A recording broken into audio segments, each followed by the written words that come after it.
The weight of fibre boards depends upon the pressure applied during manufacture. Fibre board का वजन किस पे निर्भर करता है कि कितना प्रेशर आपने उसमें अप्लाई करा है उसके बनने के टाइम पे। मतलब जितना प्रेशर आप उस पर अप्लाई करोगे उतना वेट उसका निकल के आएगा। ठीक है, निकल के आएगा मतलब उससे हम उसको मेजर कर सकते हैं। The fibre boards from an ideal base from particular and all types of decoratives finishes such as distemper, oil paint etc. क्या बोल रहे हैं ये, हमारे जो फाइबर बोर्ड्स होते हैं हमारा एक आइडियल बेस हो जाता है। किन के लिए? एक डेकोरेटिव पर्पस अगर हम फिनिशेस वाला यूज़ करते हैं, मतलब डिस्टेम्पर भी हम इसके ऊपर कर पाएंगे, ऑयल पेंट भी इसके ऊपर कर पाएंगे। आपने इसमें देखा ये वीनियर के ऊपर मैंने पेंट नहीं करा, पेंट नहीं करूँगी मैं, इसके ऊपर भी मैंने क्या करा, माइका लगाई, एक और शीट चिपकाई है। ठीक है, इसके ऊपर पेंट नहीं करा, पुट्टी नहीं करी। ठीक है, पुट्टी करूँगी तो क्या करेंगे, पुट्टी और हमारी जो प्लाईवुड है उसमें क्या होता है, बॉन्ड नहीं बन पाता, मतलब चिपक नहीं पाते हैं प्रॉपर। पुट्टी क्या रहती है, ऐसे गीली होके ऐसे करते दीवारों पे करते, क्योंकि ये रिजिड रहती है। रिजिड मतलब कठोर रहती है। प्लाई जो हमारी रहती है वो पोरस रहती है, छिद्र वाली रहती है, तो इसमें पुट्टी नहीं चढ़ती है। ठीक है, अगर हमको आप बोल रहे हो ना जैसे प्लाईवुड मैडम थोड़ी सी रफ रहती है, हाथ में फील करने में रफ रहती, फांस वांस चुभ जाती, तो इसको प्लेन बनाना है, अगर स्मूथ बनाना तो मैं पुट्टी कर दूँ क्या? तो पुट्टी या फिर उसमें ऑयल पेंट नहीं होगा। क्यों नहीं होगा? क्योंकि उसमें क्या रहते हैं, पोर्स रहते हैं। पोर्स मतलब छिद्र रहते हैं। और हम जो क्या करते हैं, प्लाईवुड या हमारे वुड को जब प्रेस करते हैं, मतलब प्रेस करा मतलब दबाया, तो उसकी जो मॉलिक्यूल्स रहते हैं वो घनत्व में आ जाते हैं। समझ रहे हो क्या हुआ? उसका जो एक्सेसिव हमारा वुड का जो एक्सेसिव पोर्स थे या एक्सेसिव एयर भरी हुई थी उसमें, जो दूर दूर थे मॉलिक्यूल, मैंने बताया था एक कठोर वुड और एक पोला वुड। पोला मतलब लाइट वेटेड वुड। अरे कुछ बोलो तो सही, आवाज आ रही है कि नहीं आ रही है? आ रही है मैम। ठीक है, तो वुड दो तरह के वुड बताते हैं, एक तो डेंस था हमारा जो बिल्कुल कठोर था, और एक कैसा था, लाइट वेटेड था, मतलब वॉल्यूम या उसका साइज तो उतना ही बड़ा होगा मगर वो हल्का होगा। और वहीं अगर बात करते हैं डेंस मटेरियल की तो वो भारी होगा। ठीक है, तो क्या होता है, जो हमारा भारी चीज़ रहती है तो उसके मॉलिक्यूल्स कैसे पास पास में रहते हैं, मतलब ठोस रहते हैं। और जो हमारा लाइट वेटेड चीज़ रहती है उसको क्या रहता है कि अंदर क्या होती है, एयर भरी रहती है। अब ये समझ लेना वुड है मतलब लकड़ी है, मैं इसको प्रेस्ड करूँगी तो इस पर वजन लगा तो ये चपटा हुआ है ना, चपटा हुआ मतलब क्या हुआ, इसमें वजन लगा, चपटा हुआ, और यहाँ से एयर क्या एग्जिट हो गई, बाहर निकल गई। तो हमारी जो डेंसिटी है, इसका वेट है, तो काय पे डिपेंड करेगा, इसके ऊपर कितना प्रेस्ड करा है इसको, या कितना इस पे दम लगाया है, इसको कितना कॉम्प्रेस करा है। तो जब कॉम्प्रेस हम करते हैं तो उसके बाद क्या होता है, मटेरियल हमारा क्या होता है, डेंस हो जाता है। मतलब ये इतना, इसकी जो मोटाई है ना, इसकी मोटाई को अगर मैं प्रेस करूँगी तो ये कहाँ आ जाएगा, ये इतना पतला हो जाएगा जब इसके मॉलिक्यूल सारे पास में आ जाएंगे। मानते हो ना, ये तो ऐसा कार्डबोर्ड का डब्बा है, तो कैसा हो जाएगा हमारा, ऐसा हो जाएगा, मतलब मॉलिक्यूल सारे पास में आ जाएंगे। जब वो मॉलिक्यूल्स ठोस हो गए तो उसके ऊपर ये क्या बोलते हैं कि डिस्टेम्पर या फिर कोई भी ऑयल पेंट्स इसके ऊपर कारगर हो जाएंगे। ठीक है, ऑयल पेंट्स की बात करते हैं, मैंने लकड़ी के ऊपर कभी भी ऑयल पेंट होते हुए नहीं देखा है। ठीक है, आपने देखा होगा, मैंने दीवारों के ऊपर होते हुए देखा है, क्योंकि दीवारों के ऊपर क्या होता है कि हमारा रिजिड वॉल रहती है, ठोस रहती है, इसमें किसी भी प्रकार के हमारे एयर वॉइड्स नहीं होते हैं, किसी भी प्रकार का हमारा पोलापन नहीं होता है। तो इस पर जब मैं पुट्टी चढ़ाती हूँ तो पुट्टी और हमारी दीवार के बीच में अच्छा बॉन्ड बन जाता है। बॉन्ड बन जाता है मतलब दोनों एक में एक अटैच हो जाती है। और हम अगर वुड में पुट्टी या ऑयल पेंट्स करते तो वो टिकते नहीं है, बहुत जल्दी अलग हो जाते हैं। अलग हो जाते हैं मतलब उनमें एडेसिव प्रॉपर्टी नहीं होती है। ठीक है, जोड़े रखने की विशेषता उसमें नहीं होती है। तो बोलते हैं कि हमारा जो फाइबर बोर्ड है ये बहुत एक आइडियल तरह का आधार प्रदान करता है। ठीक है, आइडियल बेस प्रदान करता है हमारे किसको, हमारे फिनिश वर्क को। फिनिश वर्क मतलब फिनिशिंग जो बाद में करनी है उसको। डिस्टेम्पर उसमें हो जाता है और ऑयल पेंट्स हो जाता है। ठीक है, आपने MDF देखी है? MDF MDF एक प्लाई होती है, ये फाइबर बोर्ड भी उसी प्रकार का है। ठीक है, एक सेकंड आप रुकना, मैं मेरे ही घर का एक उदाहरण आपको बताती हूँ।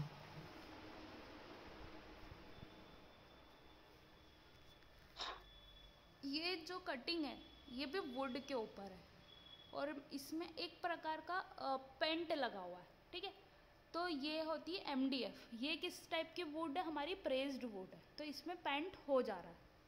ठीक है, दूसरी चीज़ और दिखाती हूँ। जो हमारा ये वाला मटेरियल है, ठीक है, ये जो अलमारी का हमारा पल्ला है, इसके ऊपर क्या करा था हमने? ये प्लाई के ऊपर इसकी थिकनेस देखो, ठीक है, थिकनेस है। इसमें क्या करा? इतनी बड़ी तो प्लाई है और इतनी बड़ी अलग से MDF जुड़ी हुई है इसमें प्लाई के पल्ले में। तो प्लाई का पल्ला जब हुआ, फिर इसके ऊपर कैसा करा हमने?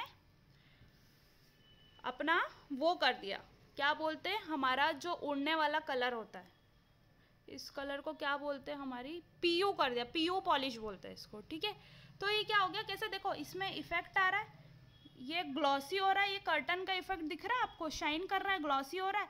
तो बात इतनी है, ये ऑयल पेंट टाइप का दिखता है। तो क्या अगर मैं नॉर्मल अपनी प्लाई के ऊपर ये पेंट करती तो ये टिकता नहीं। आ रही है बात समझ में? ये टिकता नहीं, ये क्या कैसा हो जाता, ये इससे अलग हो जाता। तो इसके कारण हमने प्लाई के अंदर पहले MDF लगाया, मतलब प्रेस्ड वुड लगाया, एक प्रकार का वुड होता है वो लगाया, फिर उसको चिपकाया, फिर उसके बाद हमने ये पेंट करा।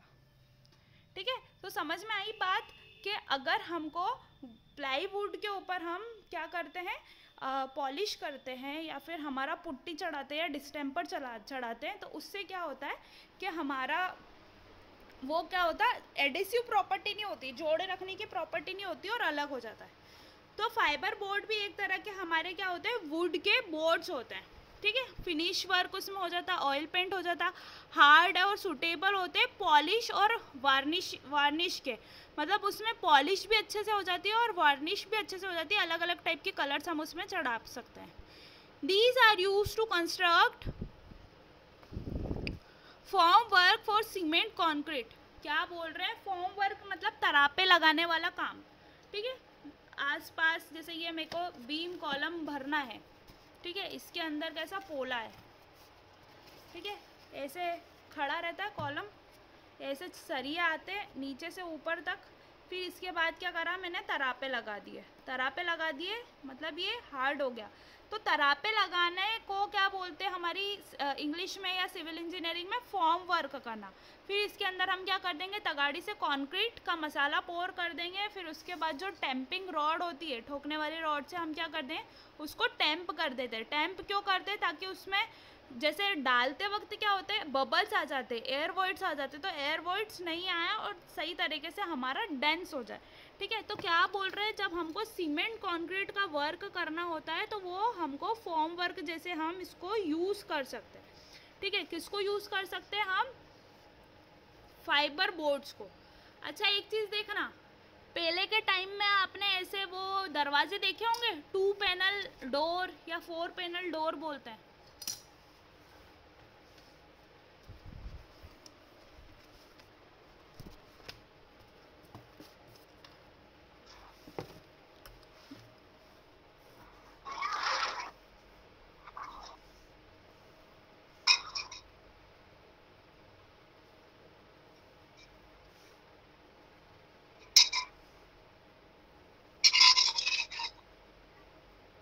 ये क्या होते हैं हमारे?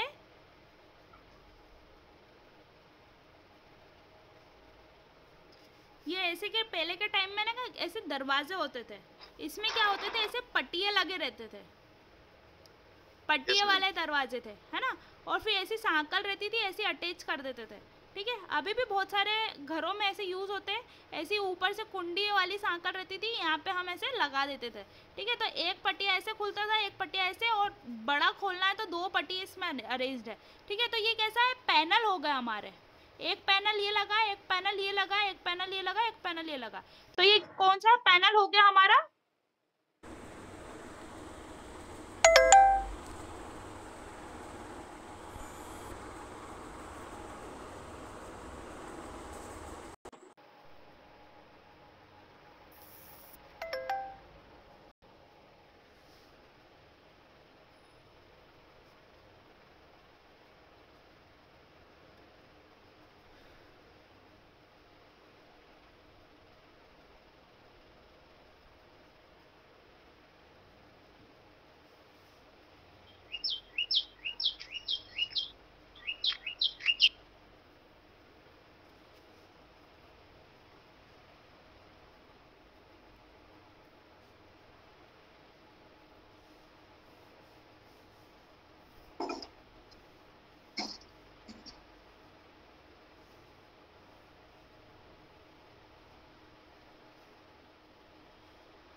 रहे संजय? सब आ रहे हैं या नहीं आ रहे हैं?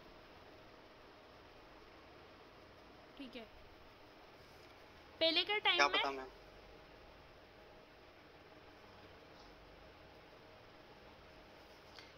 टाइम में ऐसे पट्टिए वाले दरवाजे रहते थे, जिसमें क्या होता था, ये मैंने कब्जे बनाए, ठीक है। कब्जे मतलब हिंज, वो दिख रहे कोने कोने में। कब्जे मतलब जिससे हमने दरवाजे को जॉइंट करा और वो दरवाज़ा ऐसा और ऐसा होता है, ठीक है, खुलना बंद होना होता है, ठीक है। तो ये ऐसे हमारे कब्जे हैं, ठीक है। ये दरवाज़ा भी लगे हुई कंडीशन में है। ये क्या होती है इसकी, ये सांकल होती है और ये हैंड रेल होती है, ये हमारा हत्था होता है, ठीक है। सांकल मतलब ये लॉक रहता है। यूजुअली ऐसा भी होता है बहुत जगह पे और यूजुअली ऐसा भी होता है, ठीक है, ऊपर दीवार पे अटैच कर देता है, ठीक है। तो ये था हमारा 4 पैनल डोर। अब इसके जो पैनल्ड है ना, तो ये हमारा कौन सा था, ये मान लो अपना फाइबर बोर्ड्स थे, ठीक है, जो अभी हमने पढ़े।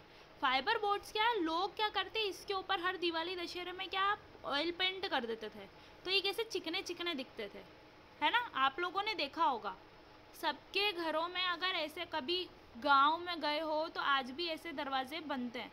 तो इसमें क्या होता है, देखो क्या होता है, इसमें गैपिंग रहती है। गैपिंग रहती है तो कितनी बार क्या है, ये सरांदों से धूल मट्टी पे आती है और ऐसे धूप भी आ जाती है और हवा तो आती आती है, ठीक है। तो ये 4 पैनल डोर पहले के टाइम में बनते थे, ठीक है। ऐसे भी पैनल कहीं पट्टिए ऐसे भी लगे हुए होते थे, फिर क्या ऐसे जॉइंट भी रहते थे, अलग अलग पट्टिए। जैसे छोटा पटिया है तो ऐसे हमने ये लगा के, ये पटिया वाले जो डोर कहलाते थे हमारे 4 पैनल डोर। और पैनल डोर 2 पैनल डोर भी बनते हैं, ठीक है। 2 पैनल मतलब ये पूरा एक बड़ा पैनल लगा हुआ है, दूसरे पल्ले में दूसरा पैनल लगा हुआ है, ठीक है, दोनों में बीच में सांकल लगी है, तो ऐसा हो जाता था ये हमारा 2 पैनल डोर हो जाता था। अभी जब हम डोर का पूरा टॉपिक पढ़ेंगे तब ये चीज़ पढ़ेंगे। अभी बेसिक के लिए ये देख लो, जब ये पैनल में क्या होता था कि ये कैसे रहता था, हमारा फाइबर बोर्ड रहता था। मतलब अगर हमारी लकड़ी को क्या करा उन्होंने, ऊपर से भी फोर्स लगाया, नीचे से भी फोर्स लगाया, तो इसके जो भी पोर्स थे वो कैसे हो गए, निकल गए और लकड़ी कैसी हो गई, डेंस हो गई। फिर उसके बाद क्या होती है, हमको काम करने में पूरी आसानी रहती है। आसानी कैसी रहती है, मतलब ये वर्केबल हो गई। क्या कर सकते हैं हम, इसके ऊपर पुट्टी भी कर सकते हैं, ठीक है, ऑयल पेंट भी कर सकते हैं, डिस्टेम्पर भी कर सकते हैं, कोई सा भी कलर का हम इसमें कलर कर सकते हैं, कोई सा भी तरीके का हम इसमें कलर कर सकते हैं, कोई सी भी डिज़ाइन बना सकते हैं, कोई सा भी हमको इसमें इजी रहता है हमको डिज़ाइन बनाना, ठीक है। तो फाइबर में अलग चीज़ होती है। प्लाईवुड की बात हम जब करते तो प्लाईवुड में हमारी सिर्फ और सिर्फ 2 चीज़ होती है, या तो ऊपर से वीनियर लगा लो आप, या फिर हमारी माइका लगा लो। माइका मतलब हमारी शीटें लगा लो। ये हमको क्या करनी पड़ती, जोड़नी पड़ती, चिपकानी पड़ती, उसके बाद इसकी फिनिश वर्क करो। तो ये कैसा हो जाता है, हमारा कॉस्ट में हाई हो जाता है। अब देखा जाता है पैनल्ड वाली चीज़ों में क्या होता है, हमने क्या सिर्फ पैनल खरीदा और उसको पोत दिया। ये ऊपर से भी अलग लगाओ, पीछे से भी अलग लगाओ, आगे से भी अलग लगाओ, तो इसमें क्या होता है, हमारा कॉस्ट बच जाता है, क्योंकि हमने सिर्फ पैनल लिया और उसको पुताई कर दी तो हमारा बच गया। देखो हमारा कोई सा भी मटेरियल होगा, हमको उसको पेंट या फिर कलर करना पड़ेगा। पेंट क्या करता है, पेंट या फिर जो ऊपर से हम जो भी उसमें अगर कलर उड़ाते हैं या फिर उसकी घिसाई करते हैं, फिर उसको वाइट वॉश करते हैं, चूना वूना जो भी कुछ करते हैं, तो इससे क्या होता है, हमारी जो दीवारें होती है, चाहे ईंट की हो, ठीक है, ईंट की दीवारें हो या फिर हमारी सीमेंट की हो, तो इससे क्या होता है, उसको एक बेस मिलता है। बेस से मतलब है, अगर हम लकड़ी के ऊपर पुताई करते तो लकड़ी हमारी क्या करती है, एटमॉस्फेयर से जो ऑक्सीजन आती है या जो एटमॉस्फेरिक हवा लगती है या पानी लगता है, उससे हमारी लकड़ी को क्या सेफ करती है, बचाती है। इसलिए हम पेंट करते हैं, डिस्टेम्पर करते हैं। हमारी भी लकड़ी में, हमारे भी विनियर में क्या हुआ है, पॉलिश हुई है, कलर उड़ा है, तो इस कारण से क्या हुआ है, वो सेफ हो गई है। अदरवाइज इसमें कीड़ा लगना, इसका फूल जाना, इसमें हवा लगने के कारण इसके दूसरे इफ़ेक्ट्स रहते हैं, ठीक है। तो हमने कैसे ये सारी रेमेडीज़ करके इसको इस पर निजात पाया। या तो फिर हमको वीनियर या माइका ठोको, और वीनियर को तो ऊपर से पॉलिश भी करो, माइका को कैसे नॉर्मल रह सकती है। तो इससे क्या होता है, हमारी प्लाईवुड का जो है अपीयरेंस भी ठीक होता है और वो ठीक तरह से काम करती है, अपनी वर्केबल रहती है। बात कर रहे थे पैनल्ड या फिर हमारे फाइबर बोर्ड्स की, तो इसको क्या करते हैं हम, पेंट या डिस्टेम्पर आसानी से कर सकते हैं, ठीक है। डोर्स मैंने अभी इसलिए बताया क्योंकि आगे हम पढ़ेंगे 4 panel door, 2 panel door, window, तो उसमें आपको याद रहेगा कि पट्टिए के दरवाजे थे। These are used to construct the formwork cement concrete. ठीक है, जो हम तरापे बनाते हैं वो भी हमारे पट्टियों के रहते हैं। ठीक है, पट्टियों को आपस में ऐसे ज्वाइंट कर देते हैं, फिर उसमें क्या करते हैं, कॉन्क्रीट वर्क आसानी से कर पा लेते हैं। फिर क्या होता है, क्या बोल रहे हैं ये, that is to retain cement concrete in the position when it is wet. क्या बोल रहा है, जब हमारा कॉन्क्रीट गीली कंडीशन में रहेगा तो वो अपनी जगह पे इसको क्या करेगा, रोक के रखेगा। ठीक है, तरापे हम लगाते ही तो इसलिए ताकि कॉन्क्रीट अपनी जगह पे भरा रहे और बंधा रहे। कब कब गीला गीला जो कॉन्क्रीट रहेगा तब हम तरापे को नहीं खोलेंगे, क्योंकि वो गीला अपनी जगह पे बनाने के लिए हम तरापे का यूज़ करते हैं। ठीक है, prepare the flush door. Flush door बनाने में भी काम होते हैं top of the tables etceteras. अगर टेबल का हमको टाप बनाना है तो टाप में नीचे पायों में तो लकड़ियाँ लगा दो और ऊपर से फाइबर बोर्ड लगा दो। ठीक है, कोई भी टेबल तैयार हो जाएगी। और दूसरा चीज़ ये क्या बोल रहे हैं, हमारे फ्लश डोर में यूज़ करते हैं। फ्लश डोर मैं आपको बताऊंगी, अलग अलग टाइप के हम डोर्स पढ़ेंगे। उसमें एक आता है रोलिंग डोर। ठीक है, ये हमारा कैसा है, वन वे डोर, मतलब ये एक ही साइड से खुलेगा और बंद होगा, इधर जाएगा तो बंद हो जाएगा, उधर की साइड नहीं खुलेगा। तो वन वे, एक ही साइड दरवाजा हमारा टर्न होगा। और ये सिंगल डोर है, मतलब डबल डोर नहीं है। ठीक है, इसके बारे में भी हम पढ़ेंगे। एक हमारा चैनल डोर आता है, जो चैनल किसी रहती है, जिगजैग जिगजैग बनी हुई चैनल सबने देखी ना, चैनल पढ़ेंगे हम। ऐसे रिवॉल्विंग डोर पढ़ेंगे, जैसे कैसे रहते हैं, ऐसे आपने पार्क में गए होगे, ऐसे हमारे डोर बने रहते हैं। आप आए, घुसे, आपने इसको धक्का मारा, ये घूम के यहाँ पहुँच गया, आप अदर साइड निकल गए। ठीक है, ऐसे रिवॉल्विंग डोर होते हैं। रिवॉल्विंग मतलब घूमने वाले। ठीक है, देखे ना पार्क में कोई गया होगा तो ऐसे रिवॉल्विंग डोर लगे रहते हैं पार्क के गेट में। मतलब एक इंसान यहाँ आ जाएगा, ये घूम के यहाँ आ जाएगा, तो ये वाला पल्ला यहाँ आ गया घूम के, फिर दूसरा इंसान घुस जाए तो ऐसे घूम करके ये यहाँ निकल जाता है। ठीक है, रिवॉल्विंग डोर होते हैं, फ्लश डोर होते हैं। आपने शटर देखी है, शटर कैसी रहती है, स्टील की रहती है। ठीक है, नीचे करते तो पूरी खुल जाती है और ऊपर करते तो ये एक्सिस के अराउंड रिवॉल्व हो जाती है। क्या रिवॉल्व हो जाती है, हमारी स्टील की। तो ऊपर कर देते तो शटर खुल जाती है। तो ये सारे डोर्स हम बिल्डिंग कंस्ट्रक्शन में पढ़ेंगे कि कितने प्रकार के डोर्स होते हैं। और फ्लश डोर भी पढ़ेंगे, वन वे डोर पढ़ेंगे, टू वे डोर पढ़ेंगे, स्लाइडिंग पढ़ेंगे, और ये अलग अलग टाइप के डोर पढ़ेंगे। अभी के लिए समझ लो कि बस ये यूज़ होता है। ठीक है, इम्पर्ग टिम्बर। एग्ज़ाम कितनी बजे से है तुम लोगों का? 12 बजे से। हाँ, तो अभी तो 11 बजी है ना। अभी और कंटिन्यू कर ले 10-15 मिनट, है ना मैम। ये मीटिंग एंड हो जाए जब तक। हाँ हाँ ठीक है।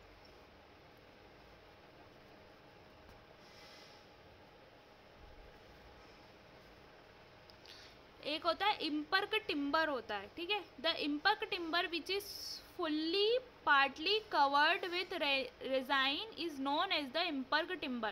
The usually resin employed is phenomenal formaldehyde, which is the soluble water. The veneer or thin strip of woods are taken, they are immersed in resin. The resin fills the space. imperg और comperg, एक second रुकना।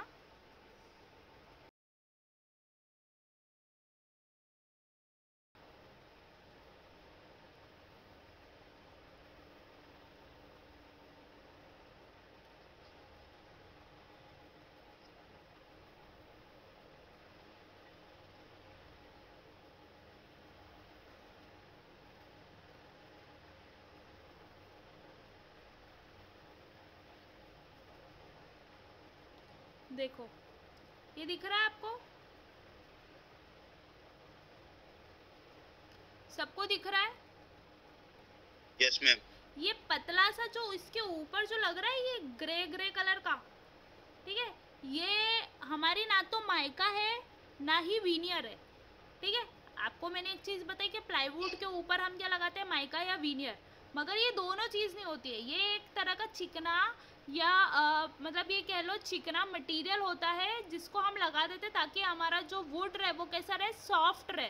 ठीक है, usually मैंने इस would को कहाँ देखा है, अपने स्कूलों में जब जो बेंचेस वगैरह रहती है उसके ऊपर क्या है, ये लगा रहता है। फिर क्या करते हैं हम, ये इसका ये वाला पार्ट ये वाला जो पार्ट है हम इसमें क्या करते हैं, ये खुरदड़ा खुरदड़ी कर देते हैं, ठीक है, तो ये निकल के आ जाता है। अगर नहीं करते हैं तो इसमें क्या रहता है, एक प्लास्टिक का ऐसा कवर लगा रहता है और यहाँ पे कोने में क्या ठुका हुआ रहता है, वो है ना, खील वील से ठुका हुआ रहता है, तो जिससे क्या रहता है, इसका जो ये रफ पार्ट रहता है अंदर का, ये हमको चुभता नहीं है जब लिखने में पढ़ने में, ठीक है। अदरवाइज क्या होता है, हम क्या करते हैं, हम अगर मस्तीखोर टाइप के रहते हैं, तो मैं तो करती थी कि क्या करती थी, इसका जो प्लास्टिक रहता था ये निकाल देती थी, तोड़ देती थी, मतलब करते ही है, सारे बच्चे करते हैं, सब उद्यमी बच्चे करते हैं। तो ये क्या करते हैं, ये प्लास्टिक क्या करते हैं, हम तोड़ देते हैं, फिर उसके बाद क्या, ये घिसा घिसा के फिर वो चुभता ही था, है ना, चुभने वाला हो जाता है क्योंकि खुरदुड़ा हो जाता है। फिर क्या होता है, ये घिसा घिसा के कैसा हो जाता है, भूसे टाइप का हो जाता है।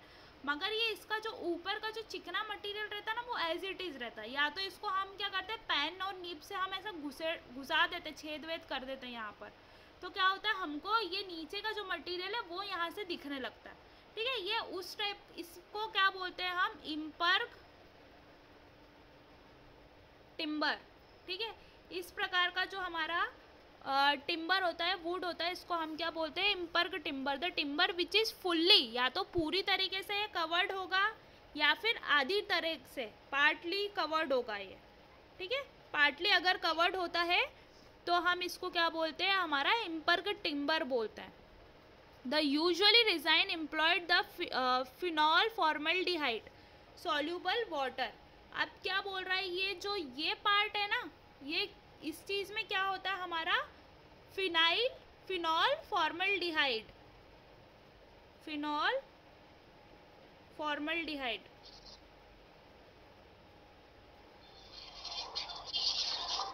एक तरह का केमिकल रहता है ये, जिससे क्या होता है, ये which is soluble in water. The veneer और thin strip of wood are taken and immerse in the रिनाइस, ठीक है। इसमें डिप करके वुड या टिम्बर या फिर वीनियर हम इसमें डिप करके इसके ऊपर लगा देते हैं, ऐसा बोलता है आपका बुक वाला, ठीक है।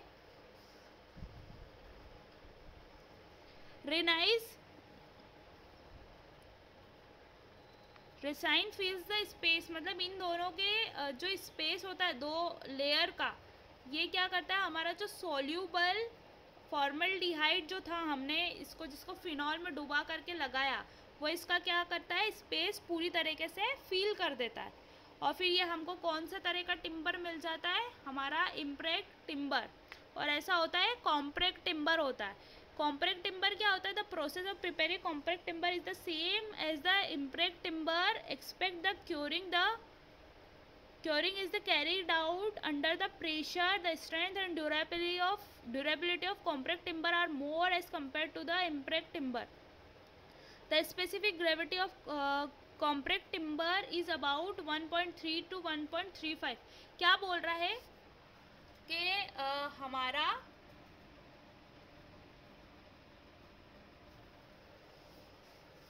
इम्प्रेक्ट टिम्बर में क्या करते हैं हम, हमारी जो फिनॉल फॉर्मल्डिहाइड जो वाटर में सॉल्यूबल है, तो क्या करते हैं, वीनियर की जो पतली, मतलब क्या पता था 0.6 से भी पतली जो हमारी वीनियर आती है, उसको इसमें डुबो करके इमर्स्ड करके इसको रिसाइन कर देते हैं, मतलब हमारी वुड के ऊपर लगा देते हैं। तो वुड और वीनियर के बीच का हमारा जो स्पेस रहता है वो फील हो जाता है, ठीक है। और जो कॉम्पैक्ट टिम्बर रहते हैं उसमें क्या करते हैं, ये हमारा किसके बराबर के, इम्प्रेक्ट टिम्बर जैसा ही होता है, same as the impreg timber except the curing is the carried out under the pressure.